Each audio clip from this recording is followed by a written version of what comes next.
Hello, everybody. This is Nestor from Nesting ACC. We have a special guest today, and his name is Juan Quinto. He has already 6 years of experience in the industry of call center. And please, let me go ahead and introduce to you Juan Quinto. Welcome, Juan. Good morning. How are you today? Thank God I'm doing fine. It was a really nice morning today. Thanks for giving me the chance to talk a little bit about me. Not a problem, Juan. Thank you very much for your time and for this opportunity. I would like to start off by asking you why you decided to speak or to study English. That's a really nice question because I need to talk more about my experience like a couple of years ago. So to be honest with you, that was something that I never planned. It was something I never expected. Um, I was having a really hard time. It's a really sad story at certain point. Really, to be honest with you. Uh, but it was a moment in my life that I was like pretty much transitioning uh, from the middle school to high school, you know. But Okay. I was not working, so pretty much in the university, I didn't have the equipment necessary to do the things, to do all the explanation by teachers, etc., etc. So I remember that I was living in my mom's house, but we were arguing like pretty much every day about everything, about the fact that I was not working, about the fact that I was like I'm not doing something, I was not given money, no money to support pretty much the house. So I was all the time. I remember I was all the time in my room. I was hanging on a hammock. I had a hammock in my room, yeah, and I Okay. was like, all the time there. Uh, But I remember there was a book in my room. It was an English. Okay. I was an English book. So I Uh-huh. started reading the book, but without knowing that I was really learning. And just I mean just for saying it, but in my family, I'm the only one who speak English. So I didn't have the chance even to speak with anybody in my house, or even with any relative.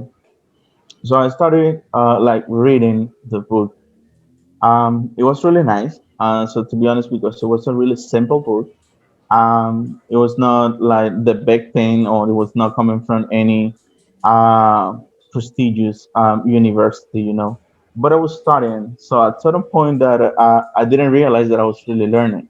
So that was the first contact with this language, with this beautiful language, that pretty much today is the one that I use. I'm not using English more than Spanish, but it's my second language pretty much. That sounds great, man. It sounds great. So, since you found this book in your room, so then after you just read this book, you realized that you wanted to take the path of taking English as a second language, right? hmm That sounds Uh, great. I'm a very self-taught person, and I mean, trust me. I reached that point, and I'm saying like I know how to say that, or I'm understanding that. So I don't know, or pretty much I know what that means. So I and I see. didn't know it. I was learning at that point. No, in fact, reading it's a way of input, meaning that whatever you read, you're reading, you're reading basically grammar, vocabulary, new expression. You're learning actually how the content of something is being developed by the book, and then if you're able to express what you have learned from the book, that's amazing, man. That's amazing, and that's I'm gonna be honest with you. That's quite not every single person is able to learn from himself or herself from a book, right? So, in other words, I have to say you are a very smart guy because you just uh, took a book, right, and you started to read it, and then you feel like, oh, you know what, this is the language I want to study, right? I want to work on. Now, Yeah, while studying English, right? Did you ever think about working in a call center? no, not at all. So to be honest, the first contact that I have with a person speaking in English, it was at the airport. I remember that I worked a year and it was in the international area. So regularly it was the place when the plane was landing, there was a stair and it was the people coming down. Hmm. I was working there. There was some a small store inside of the VIP area. Okay. So I was working there. So pretty much the work was related to change money. People was coming with different. Antes de seguir con tu video, comenta o pregunta en los comentarios sobre lo que te gustaría saber del proceso de selección en un call center antes de ir a tu próxima entrevista de trabajo. Así que comenta ahora mismo. Currency, from Australia, Japan, Interesting. Uh-huh. Italy. Yeah. So people approached pretty much the window, the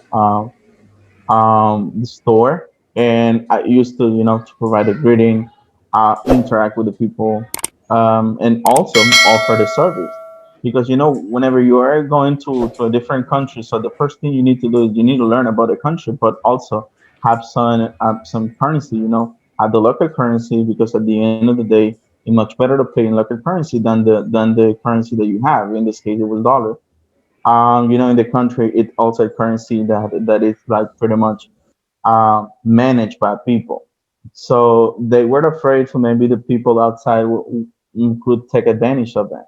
So just for the fact that they are using US dollars. So that was the first interaction.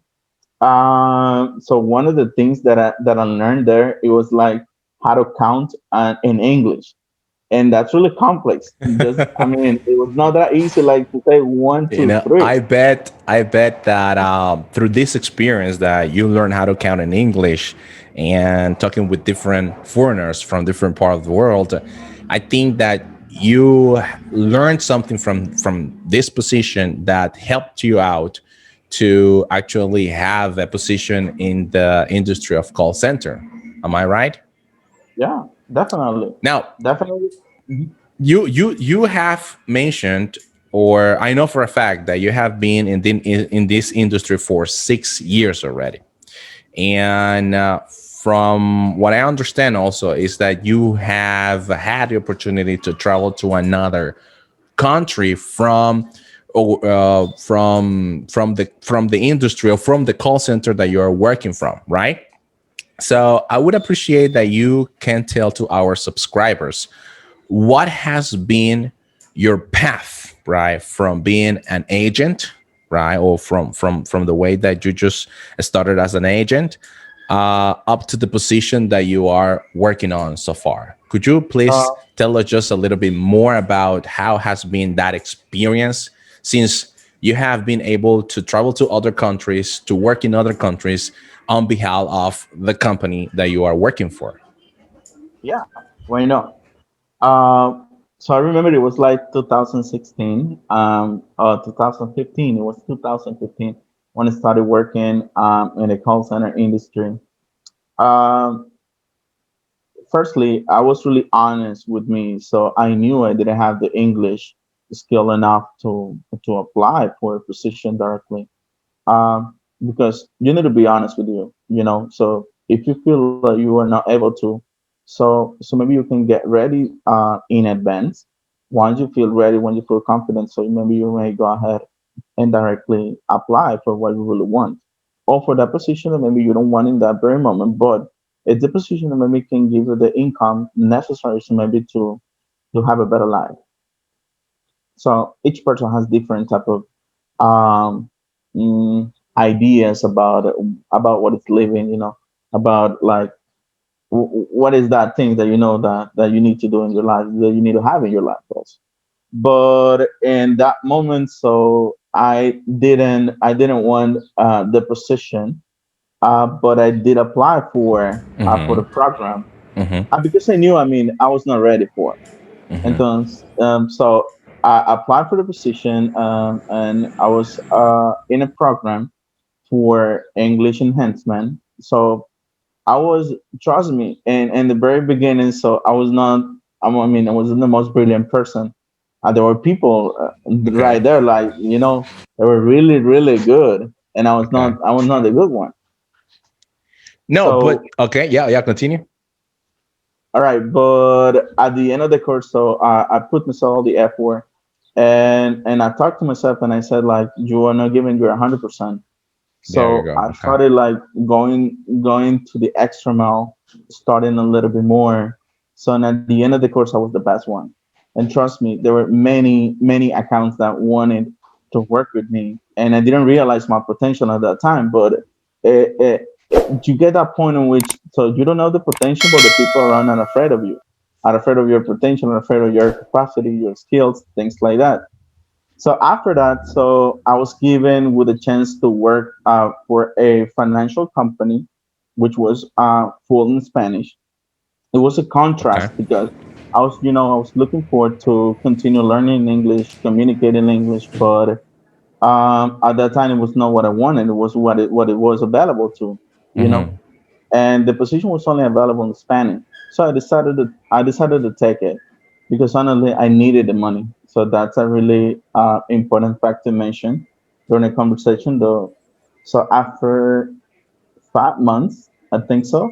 Um, make an assessment related to English once again, because whenever or if you do not speak in English at a certain point, so you are not really forgetting, but you are losing that skill. So It's you are true. not practicing, you are It's losing true. that skill. You are losing the capacity to listen. Um, so they decided to make that assessment with me. So we were like 40 people, and I was within the 11 people who passed the assessment. So Right, then I man. was promoted. Yep, I was promoted to a dual skill line of business, Spanish and English. So that was my dream from the very beginning. So I had a salary increase as well. I was working. I became a top performer because pretty much, I was listening to instruction and I was following pretty much procedures, etc., etc. After that, I decided to take the challenge for a new department, which was a more challenging department on which you were like facing a more complex situation. So I decided to take the challenge, and I was given with the opportunity also. You were about to say something? Yes, actually, I don't know if you remember the first time that I met you. We were in a training room, and actually, you were one of the smartest guy in the room that actually, or normally, right, finished every single assignment quickly, fast, and easily, right? Mhm. And everybody asks you questions like, "Can you help me with this? What is the answer for that one or for this question?" And it was quite funny because basically, in a secret mode, you used to give us the answer right to the questions right there. Then, when we had the opportunity to work in tier 2 escalations, right, for that money transfer campaign,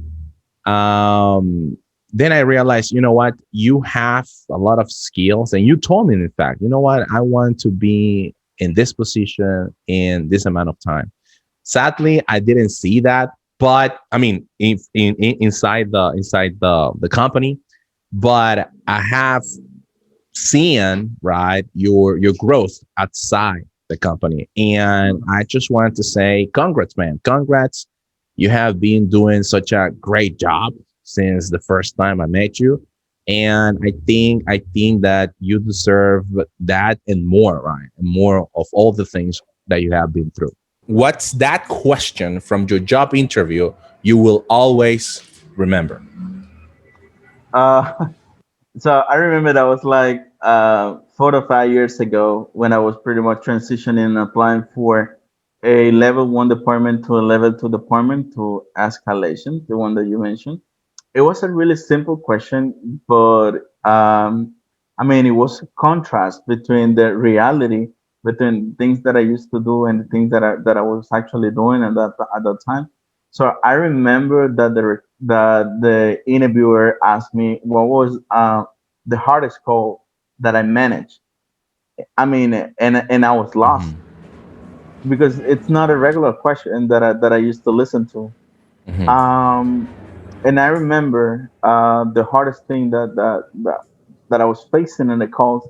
It was a person who said that he was like suing me, that he was Okay. gonna look for me and he was gonna sue me. Okay. That was really hard. And I mean, and I had never listened to that. So I remember that I talked to my supervisor and I said, I don't know what to do. I don't know what to do here. I don't know what this person is telling me this.